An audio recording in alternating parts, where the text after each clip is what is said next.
Bueno, queridos patitos, nos vamos a Siria porque ciertamente ha habido esa noticia en los tiempos recientes respecto a la reincorporación de este país a la Liga Árabe. La Liga Árabe es una organización intergubernamental de integración, es algo que puede fijarse más en Mercosur o en la CELAC, en UNASUR, en el Pacto Andino, en la ASEAN, en la Unión Europea, en la Unión Africana o en el Consejo de Europa. ¿Cuál es el marco de referencia? El asunto es que es una organización internacional con... Bueno, también se me ha olvidado el Consejo de Cooperación del Golfo, por poner algo un poco más cercano. Pero la Liga Árabe, como digo, tuvo un momento en el que expulsa a Siria y ahora parece que la readmite, porque parece que hay visos de un final más o menos ordenado, tal vez, de la guerra, o por lo menos darle el sello de que formalmente podemos darla por superada, a pesar de que pueda seguir habiendo facciones dentro de Siria, porque desde hace ya unos años está más o menos estabilizada, a pesar de que los turcos quieren seguir metiendo la cuchara desde el norte. Por tanto, ciertamente ahí tenemos una situación un poco de estancamiento que lleva a tratar de decir, bueno, otros países están parecidos por la zona, por ejemplo Líbano, Irak, con dificultades de control territorial por el gobierno central, pero bueno, más o menos decimos, son un país y ya un poco como ha sucedido recientemente con la pandemia de coronavirus, bueno, se dice, formalmente dejamos de activar la emergencia que activamos hace 3 años y 3 meses prácticamente, y decimos, bueno, ya no es una pandemia, sigue habiendo casos, pero ya es algo que no podemos seguir poniendo el foco aquí y vamos a otras historias. Y por tanto, ciertamente ahí tenemos el asunto de la vuelta de Siria a la Liga Árabe. Pero es que la gente se olvida de un pequeño detalle que es muy relevante. Porque surge la guerra civil en Siria. Se tiene esa idea, alucinantemente permeada en algunas mentes, de que hubo un contubernio de algunos países para tratar de destruir Siria como si fuera productor de petróleo al nivel de incluso un Canadá, por no hablar de un Irak, de un Irán o de otros países. Dices, es que no tenían nada más que ver que meterse los Estados Unidos aquí porque querían revolver el ámbito sirio porque sí. Se olvidan en el ámbito geoestratégico y geopolítico de cosas, por ejemplo, como la combinación entre Siria e Irán, que en 2003, al paralelo a la invasión horrible, lamentable, pero debemos olvidar, y ya lo hemos hecho en algún vídeo, que en 2003, 2004, en la segunda mitad del 2003 y en 2004, hubo votaciones por unanimidad, unanimidad, en el Consejo de Seguridad de Naciones Unidas, ese que se opuso a avalar la invasión, y hizo bien, pero avaló el gobierno surgido después de la invasión. El gobierno de transición fue avalado por el Consejo de Seguridad de Naciones Unidas. Hubo misiones de Naciones Unidas para la estabilización avalados por el Consejo de Seguridad de Naciones Unidas. En Irak. En ese Irak después de la invasión de los Estados Unidos y de los amigos. Por lo tanto, ciertamente, la memoria debe ser completa, completa, porque si no estaríamos siendo unos hipócritas y obviando parte de la historia. Se olvidan eso, que en 2003 hubo un acuerdo, pacto, porque querían evitar que a Irán o a Siria, pero sobre todo estaban pensando en Irán, les invadieran los Estados Unidos. Y por lo tanto ahí tenemos el origen de la central nuclear de Deir ez-Zor, que un poco como Osirak en 1981, que debemos de recordar que fue bombardeada 2 veces en 1981 por los iraníes y por los israelíes. La misión israelí es la más conocida, ciertamente, pero los F-4 heredados de la época anterior del Shah volaron desde Irán para bombardear Osirak.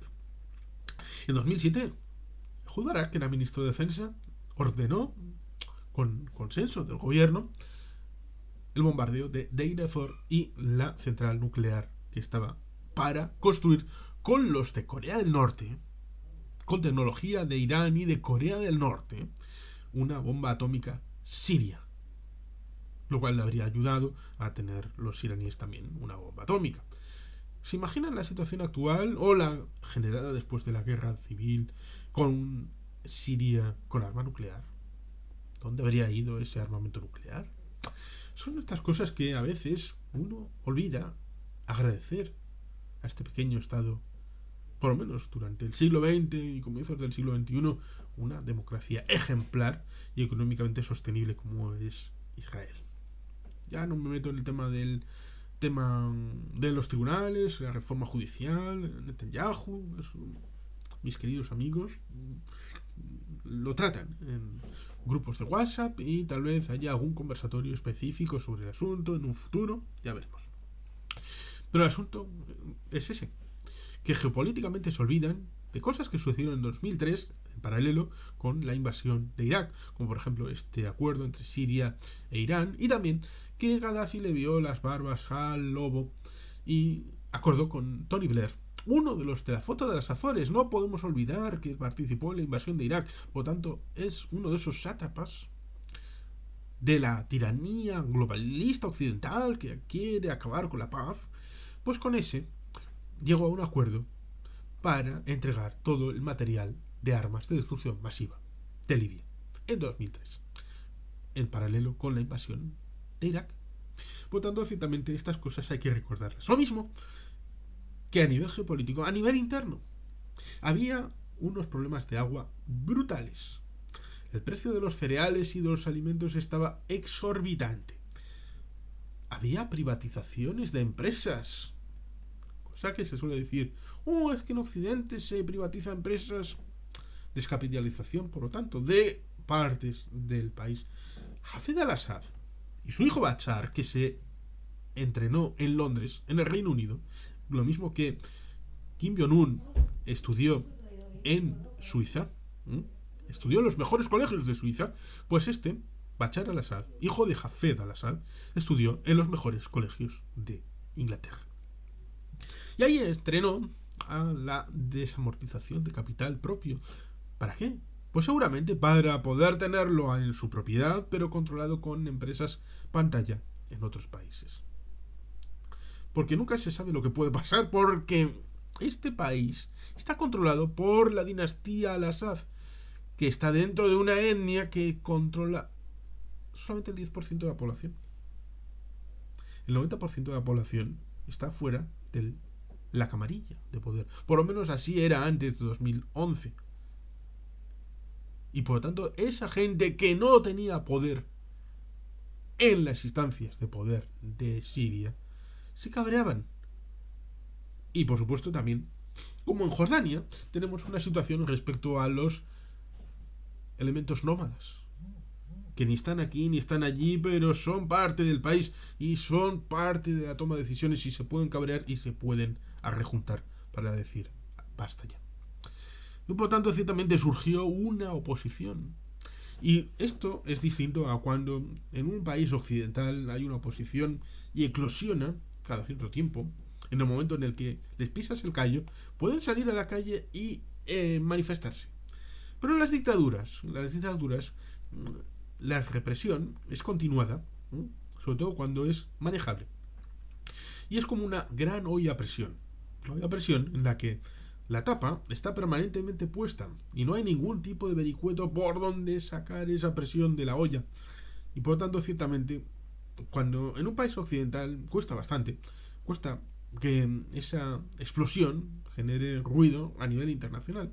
Por ejemplo, lo hemos visto últimamente en Francia, pero porque es un país importante y seguramente porque haya elementos externos que también incentiven esto, evidentemente, pero he dicho incentiven, no que fomenten ni creen, ni mucho menos organicen desde la base para que este elemento sea generado, porque los movimientos últimos de Francia no son creación de potencias extranjeras que van a Francia a organizar tumultos, no, tal vez han sido fomentados, ayudados por algún país extranjero, pero eso no significa sino echar gasolina donde ya hay fuego. Que eso es tal vez lo que han hecho potencias extranjeras en Siria a partir de 2010-2011. Por tanto, ciertamente, ahí había un caldo de cultivo que generó una destrucción de la olla Pero como eso no transmitió en un cambio de gobierno, porque pudo mantenerse las riendas del Estado a pesar de que había disfunciones en el control del territorio, eso degenera de lo que intenta ser una protesta, al no ser atendida, degenera en una guerra civil. Lo mismo que en Francia pudieron hacer respecto a Argelia en 1991-92 con la primera vuelta en donde gana el FIS, el Frente Islámico de Salvación, viendo la idea de que en la segunda vuelta la cosa puede ser absoluta y Argelia caer del lado del FIS. Y eso, en algunos ámbitos, se pensó que no era bueno y se recomendó anular la segunda vuelta. Como digo, esa transición de lo político al GIA, a los grupos de acción islámica, en esa guerra civil que duró 10 años en Argelia, pues ciertamente es parte de entender lo que pasó en Siria con esa destrucción de una posición que trataba de hacer política y que transmutó, evidentemente, en dejar paso a una insurrección militar. Y por esa es la razón interna, endógena, de que haya una disfunción también demográfica en la toma de consideración del poder dentro de Siria. Y por eso es tan complejo. El tema de la economía es muy importante siempre. El tema de los alimentos, el tema del agua, el tema del control de estos instrumentos, de estos elementos tan importantes para el desarrollo de un país. Y por eso ciertamente el origen de las cosas debe de ser transmitido como tal, honestamente. Porque después se trata de... Porque Estados Unidos participa y entonces Rusia participa y los turcos y entonces llega el otro Maroto, el de la moto, y entonces una lucha geopolítica en territorio sirio. Estamos hablando de una guerra mundial. No, no, no puede ser, no. Hay que tener las cosas claras para poder entender por qué se le echa y por qué ahora se le readmite. Y por qué, evidentemente, la oposición quiere criticar esta toma en consideración porque están haciendo realpolitik los de la Liga Árabe. Están simple y llanamente diciendo las cosas son como son. No podemos seguir manteniendo la exclusión de Siria de este organismo. Por tanto, ciertamente ahí tenemos el asunto donde la coalición nacional siria ha criticado este martes la Liga Árabe por recompensar al gobierno de Siria liderado por el presidente Bashar al-Assad con un asiento en la organización tras años de supuestos crímenes contra el pueblo sirio.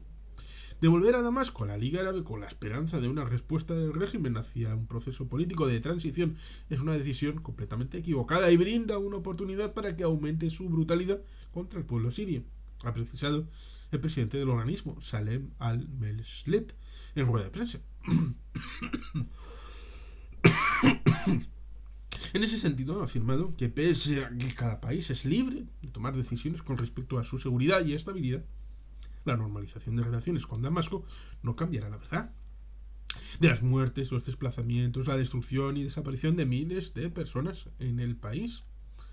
Aprecian las posturas de los países hermanos durante los años de la revolución y no dudan de las intenciones, pero están seguros de las posiciones de ese régimen, ha dicho, agregando además que la coalición nacional representa legítimamente el pueblo sirio y no se lo consultó durante el proceso.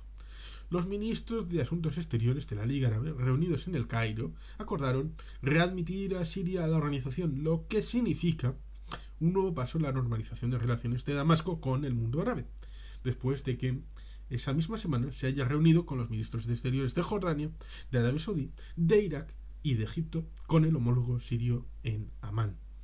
Al-Assad no ha demostrado hasta ahora disposición alguna a un cambio político en el país, una posibilidad que parece aún más alejada gracias al apoyo de Irán y Rusia, ya que el país está sumido en una profunda crisis y prácticamente devastado por la guerra. El presidente sirio ha intentado, sin embargo, acercarse a otras capitales para obtener apoyos y especialmente financiación para reflotar la economía siria y empezar la reconstrucción. En ese contexto ha utilizado los terremotos registrados en febrero en el sur de Turquía, que dejaron miles de muertos en este país árabe, como punta de lanza para reclamar fondos y ayuda internacional. Evidentemente, todos aquí tratan de poner el ascua en su sardina. En un primer término, evidentemente, sigue habiendo divisiones territoriales en Siria, ya sea en la zona norte, con el tema de la dualidad de los apoyados por Turquía y de los kurdos. Tenemos, por supuesto, alguna zona por ahí, en donde tienen base los Estados Unidos, y bueno, la zona de Idlib, que técnicamente está ahí un poco en el ámbito de los turcos, no turcos. Por lo tanto, ciertamente, si uno ve el mapa, a pesar de que está estabilizado, sigue habiendo divisiones. Y Bachar al-Assad ha acabado por decir, bueno, controlamos la Siria productiva. Otros controlan la Siria improductiva, que no tiene ningún problema, nada. Recordemos también el hecho de que las fronteras de Siria tienen un siglo. Un siglo. Por mucho que, no, es que en la época romana había algo que se llamaba Siria, vale. Pero Siria como Estado moderno tiene un siglo de vida. Bueno, menos que un siglo porque fue en el año 1944-45 cuando formalmente se vio la perspectiva de una independencia lejos del protectorado de Francia. Cosa que le molestó al general de Gaulle, pero los británicos hicieron lo posible por hacer viable la independencia, cosa que también luego no quisieron hacer realmente con su protectorado en Tierra Santa. Este juego geopolítico ciertamente no es novedad, no es nuevo. Y ciertamente también el hecho de que a los de la oposición de Bachar al-Assad no quieren dejar de perder la posibilidad de la transformación interna del país, pero deben de reconocer que Bachar al-Assad ha ganado la guerra civil. La ha ganado. Y por lo tanto, ciertamente, sería voluntario o no el hecho de un acuerdo con las partes que están dentro de esas divisiones territoriales si quieren hacer una transformación con una nueva constitución, un nuevo marco general, porque, como digo, no podemos olvidar ni desviar el asunto de los agravios que estaban al inicio de la guerra civil, que existían. La economía no era boyante, dependían mucho de la situación del turismo. Y por tanto, ciertamente, para tratar de reconstruir es complicado, sobre todo con esa situación, este desgaste para los derechos humanos, y por tanto, ciertamente, es necesario para Bachar al-Assad juntarlo con esa situación del terremoto de principios de año, de ese momento en donde hubo esa concatenación de actos en la zona de Turquía y también de Siria, porque evidentemente las fallas no reconocen las fronteras que los humanos han creado y evidentemente generó muertos a ambos lados de la frontera. Y por lo tanto, ciertamente, esos daños, acompañados con todas las situaciones anteriores de la guerra civil, llevaron a Bachar al-Assad de tratar de... Bueno, pero no es para mí, es para reconstruir lo del terremoto. Ser humanitarios, por favor. Aquí estamos para la paz universal y para la defensa de la humanidad. Ya, bueno, con fósforo blanco a veces, pero para la paz universal. Hacer según qué cosas tiene una frontera vidriosa en lo éticamente reprobable y lo que pasa a ser un crimen de guerra. Y por tanto, ciertamente, en algún momento se dilucidará lo que ha pasado en esa guerra civil con las partes, pero siempre con esa dualidad respecto a qué es lo geopolítico y qué es lo intrínsecamente propio de Siria, lo cual ciertamente debería llevarnos a poder entender y comprender cuáles son las razones, más allá de lo geopolítico. Es que la oposición de Siria está siendo apoyada por no sé quién, Maroto, el de la moto. Ya, no. Pero cuáles son las razones objetivas que tratan y vamos a resolverlas y hacer un debate sobre esas condiciones objetivas que están detrás de la lista de agravios que siguen estando encima de la mesa y que son propias del país. Y como digo, el plan de Bachar al-Assad son un 10% de la población. Quieren seguir controlando el país como con Hafez al-Assad y como antes de la revuelta que propició la guerra civil de 2010, antes de la primavera árabe. Quieren seguir ese marco, ese modelo sin ningún tipo de cambio. Hombre, algún tipo de cambio tendrán que hacer y algún tipo de acuerdo y algún tipo de foto con contenido para dar fin formalmente a la guerra civil. No solamente una declaración de incorporación a la Liga Árabe. Por lo tanto, esta es mi reflexión. De alguna manera, el país tendrá que transformarse, tendrá que actualizarse, tendrá que renovarse. No es como para pedir una democracia, porque, por ejemplo, en Irak se instaló una democracia y esa democracia les ha llevado cerca de Irán, lo cual dice mucho de una invasión por parte de Estados Unidos que en vez de estar el país iraquí al lado de Estados Unidos 20 años después, está del lado de la demografía, y la demografía dice que son más de un 60% de chiíes, y estos chiíes están más relacionados con el faro del chiismo que es Irán. Por tanto, ciertamente, ojo, cuidado con lo que se dice respecto a la realidad, porque puede ser parte de la propaganda. Y aquí, por lo tanto, ciertamente tenemos a Siria y la Realpolitik y el futuro llamando a las puertas, en donde Bashar al-Assad ha sobrevivido, el régimen ha sobrevivido, ha pasado la prueba, y el mañana veremos por qué. Esta paz puede ser para un cuarto de hora o puede ser para más tiempo. Depende del ganador cómo quiera gestionar su victoria. Y sin más, queridos patitos, es que ricasco, agur orobat, beti gelpian.